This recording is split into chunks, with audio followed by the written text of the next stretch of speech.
question for Marta. I was just wondering if you could comment a bit on the techniques that your interviewees had developed for distinguishing genuine news from disinformation or misinformation, whether they feel confident that they're not also recreating their own information bubbles when they apply those techniques, which is one of the risks of sort of an intuitive process of filtering through. That's an excellent question. I'm afraid I don't have a great answer for you because I would have to go back to that interview and see what they said. There is methodology involved in that. Maybe our colleagues from Ukraine might have more insight into how those types of quantitative studies are happening. It's like how they're asking people about issues of trust.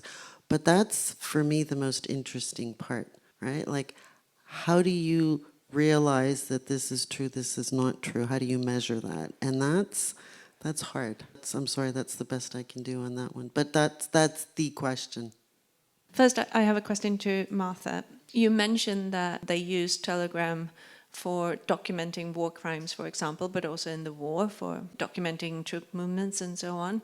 Have you had any discussions with the people you interviewed on how that transforms actually civilians into combatants and the regulatory framework and how the Geneva Convention applies to them? Also a question about the chart that you did yesterday. Have you any analysis on why certain Telegram channels dropped so quickly and why these Belarusian or two majors, why they climbed quickly? The documentation of war crimes is not specifically Telegram.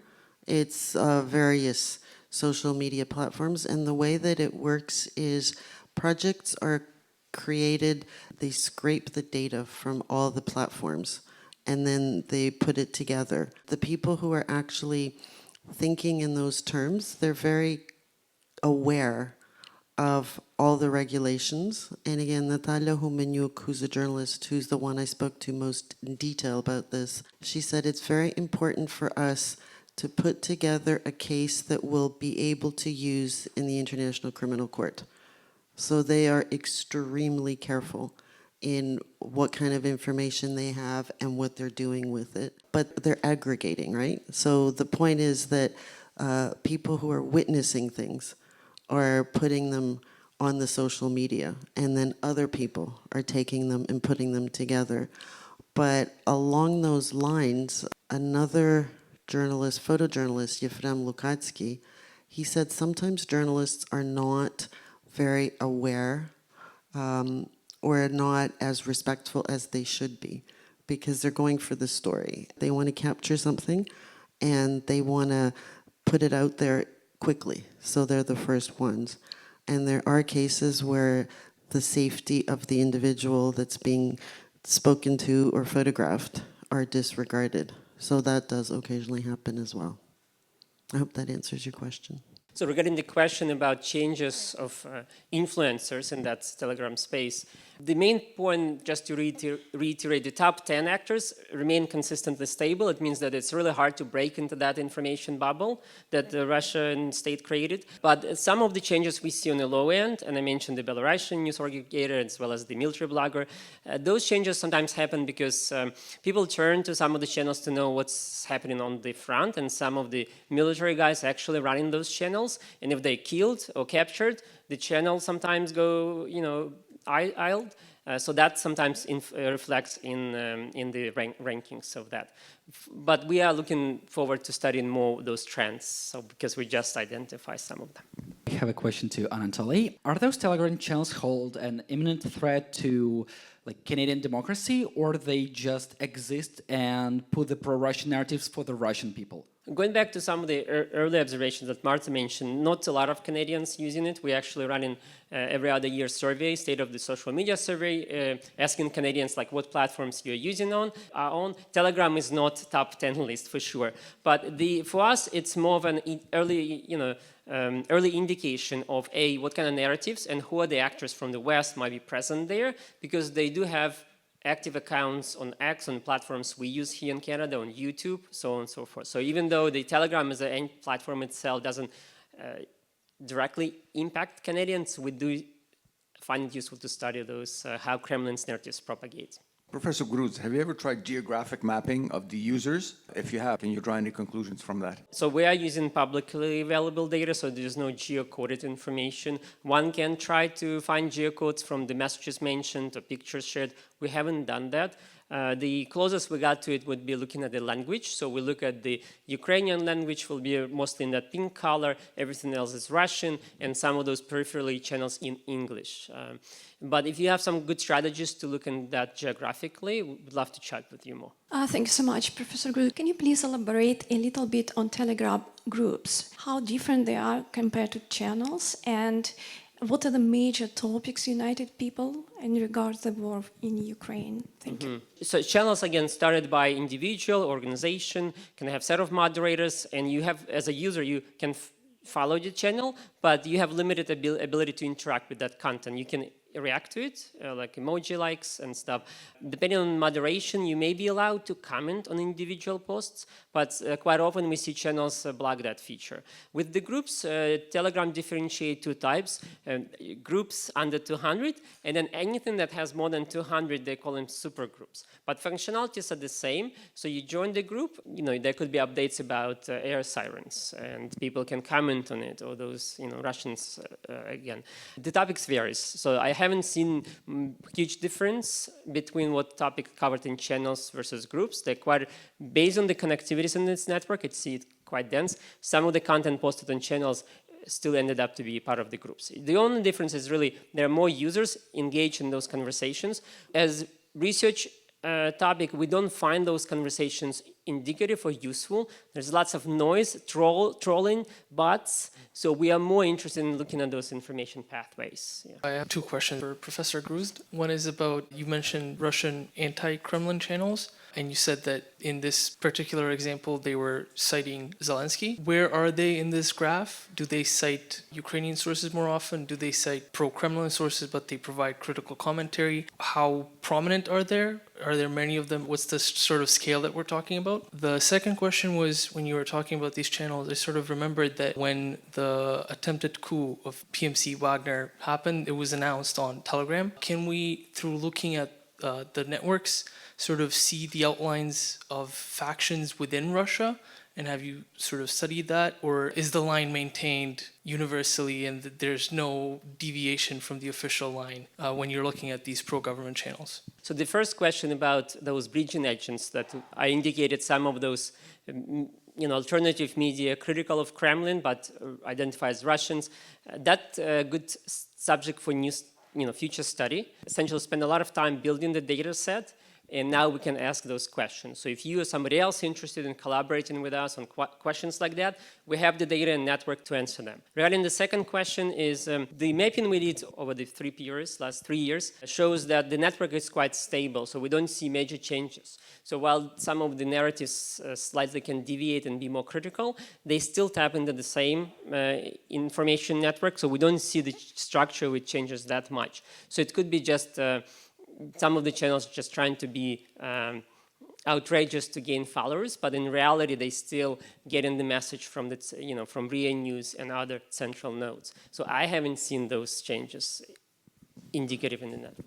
So the question online is anonymous, and it's, does Telegram continue to maintain all of its servers in Russia? Yeah, so we haven't looked at the digital infrastructure. Well, like any social media platforms, to run something large like that, you have to have multiple servers around the world. So I don't think they're in Russia. I would say short answer is no.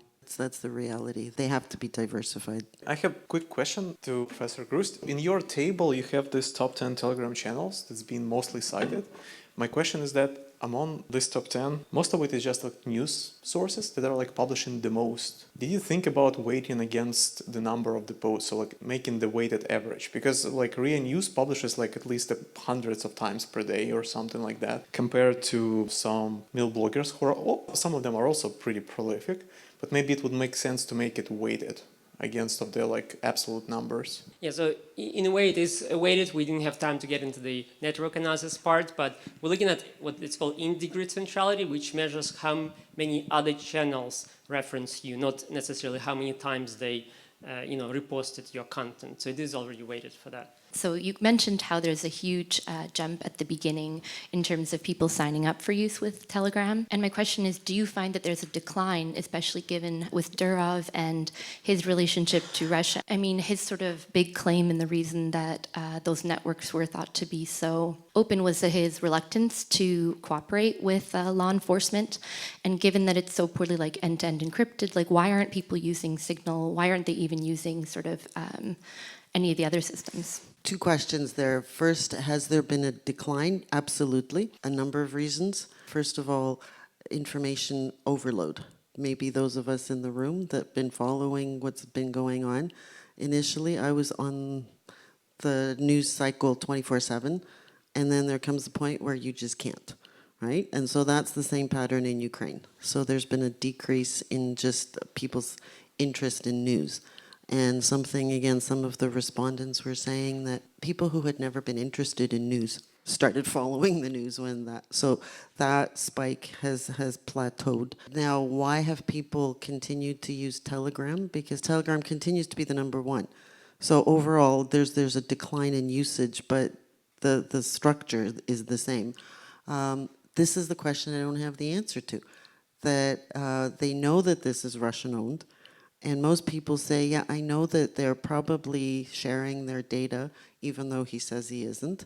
The owner, Durov, says he isn't, but most people are skeptical about that, and yet they continue to use it. That's the paradox that I need to unpack that a little more and get more people to try to speculate on it. I don't know, maybe you have some thoughts on it. Some people said things like habit, that once you've started using it and that's where your groups are, I find the same. This is a confession moment. I mean, I'm on Twitter. I call it still Twitter. I know I shouldn't stay there, but there are people that I follow on Twitter. So there's a little bit of that dynamic that you get used to a certain mechanism, and the fact that it's easy, it's fast, you can share anything and huge files, and no matter what the conditions are, all those factors play into it. Did I answer all your questions? Okay, thank you. The second question from Zoom, it's from Arena. Are there any available tools/methods to analyze meta or X narratives? And if so, what are the best practices? Yes, computational social scientists, we always struggle to get the reliable research data, even publicly available data. The tool used to be called CrowdTangle, that Meta had for researchers and journalists to get that view. Right now, they switched to something called Meta Content Library and Content Library API. You can apply as a researcher, and I believe it's program open to journalists. Then you have to wait. I see my colleague Philip saying it's not open to journalists. Sorry if you're a journalist. Researchers, but only if it's approved, and it took us 4 months to get access to it. So there is limited, unfortunately, opportunities to do that. But at the same time, we see the usage of meta products on decline. So I think it is important to look at other platforms where Canadians or other users are. I just wanted to say I share your pain at why we're on toxic platforms, right? And I think it's where your community is. And the problem is you just kind of don't want to leave the community, so you're stuck with the platform. But that's all I wanted to say. My question is, how did you get access? We were waiting more than 4 months, actually, and didn't get any from the Meta. That's the first question. It sounds like a miracle for me. And secondly, do you think Ukrainian government has to block Telegram? We can compare our notes in terms of how to apply for access. It also depends when you applied, perhaps. There's a queue, because they outsourced the review process. The Meta outsourced to a third entity in the US. So that could be some of the challenges. In terms of should it be regulated, research shows that it is quite a dangerous place and it's full of Kremlin myths and disinformation. So I certainly see the sentiments and concerns that the Ukrainian government would have about this platform. Thank you. You asked, should it be banned, not regulated? Right? The process of regulation is happening, and I see that the regulatory framework is going to be adopted soon. The legislation is in place, the actors are all on board.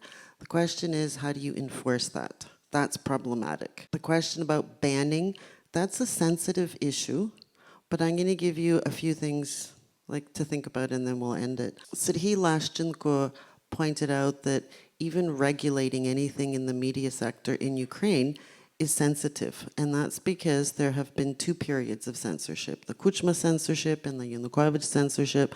So anytime government officials start talking about regulating anything in the media sector, civil society immediately says censorship, censorship. The other thing that, I can't remember which one of my respondents said, is Poroshenko banned a number of media outlets and social media platforms. Odnoklassniki, VKontakte. He was very strongly criticized, both domestically and internationally, for doing that. A few years went by, and Canada, the US, European countries, they all started banning the same media outlets that Poroshenko had banned in Ukraine. So there's a difference between free speech and hate speech and disinformation. And these are questions that governments need to think about very seriously. I'll just leave it at that. This is a question for you. It's an opinion question. If I understood correctly, you said the #1 Telegram channel in Russia is RIA Novosti. Did I get that right? Okay, now in Ukraine, it's not a media outlet or a government outlet. It is, I can't remember which one it is now because they change, but they're these anonymous Vanyok channels. How do you explain the fact that the Russians will follow the official news, whereas Ukrainians will follow these anonymous but interesting and useful sources? Well, the data shows that yes, RIA News was #1, but we also saw a lot of military bloggers who are, bloggers, individuals, a group of individuals. So it's a mixed environment, but they are tapping into the same information source. On Ukrainian side, we haven't dived deeper in that pink color Ukrainian cluster, but we also see the mix. What we did see in Kyiv Independence has almost no reposts on Telegram. So that was unfortunate to see. They do posts, though. So that's an example. The question came earlier. They post messages, but nobody reposts them. So, but then you have Zelensky, because of his active use of social media, also playing an important role of information source for that cluster. So I think it's more, this environment is more complex than just to say, oh, traditional media versus bloggers there. But I think like each study of each cluster needs to require a separate paper. So thank you for thinking me about future work. I can't resist, but actually try to attempt to answer this particular question. Consider a very important differentiation and distinction which currently marks the very status quo of both societies. One is fully under the attack. So Mykolaievsky Vanyok, yes, that's the channel which was the first early on in the war reporting on the incoming attacks. So that certainly had created a traffic. So the informational needs are so different, right? So that's probably me carving into the conversation between the two of you with some observations of mine. And on that very note, we are very, very much on time. Thank you so much for all your wonderful questions and to our presenters.